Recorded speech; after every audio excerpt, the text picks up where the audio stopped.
This is called Pridgen, for Alexander Pridgen. He was born in Harlem, spent his young years there. At 8, moved to Melrose Projects, 153rd and Cortlandt Ave, 281, 281, 281. His mother had 13 kids. Daddy Oscar was a killer with a Purple Heart from the Second World War.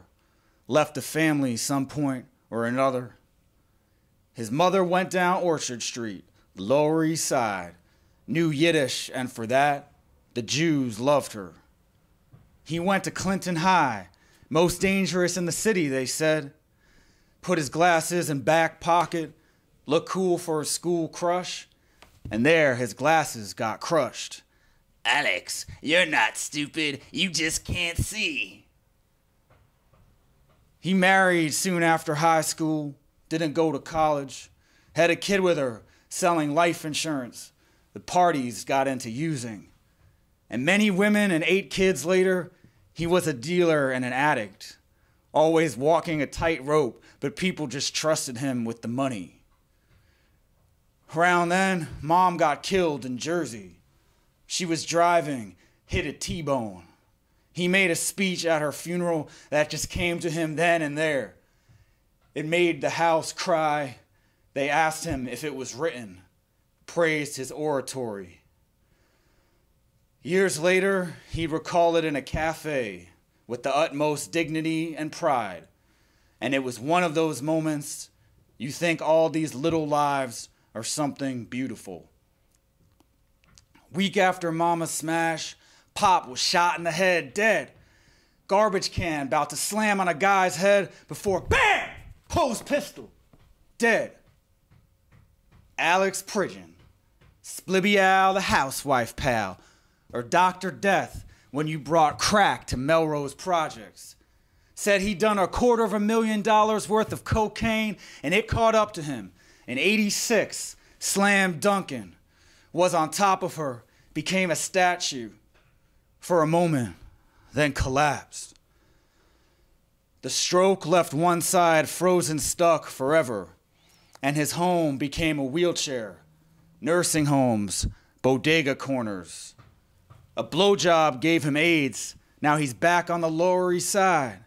Rivington House. Few blocks away, Mom bargained in Yiddish. Being off drugs slowed him down. The wheelchair, too. And he spoke slower, thought slower.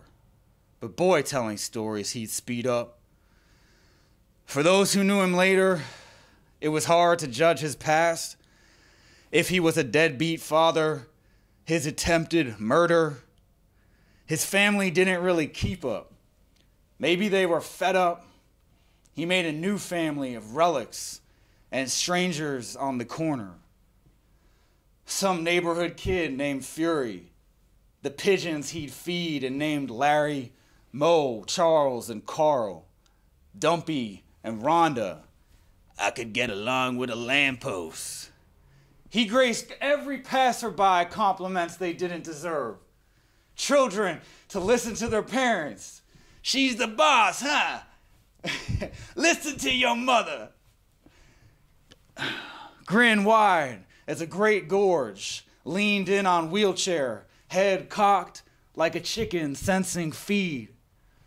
He'd flirt with any woman and use the same ones on the man. Keep doing what you doing. It looks good on you. You got nice hair, my man. To a dog, you call that a dog's life? Walking around with a pretty girl all day? And I'm supposed to be mad at you being a dog? I don't think so, pal. He'd tell stories to those who'd listen, and if you did, tomes. Being bodyguard to the champ, Muhammad Ali. Me and Mr. T.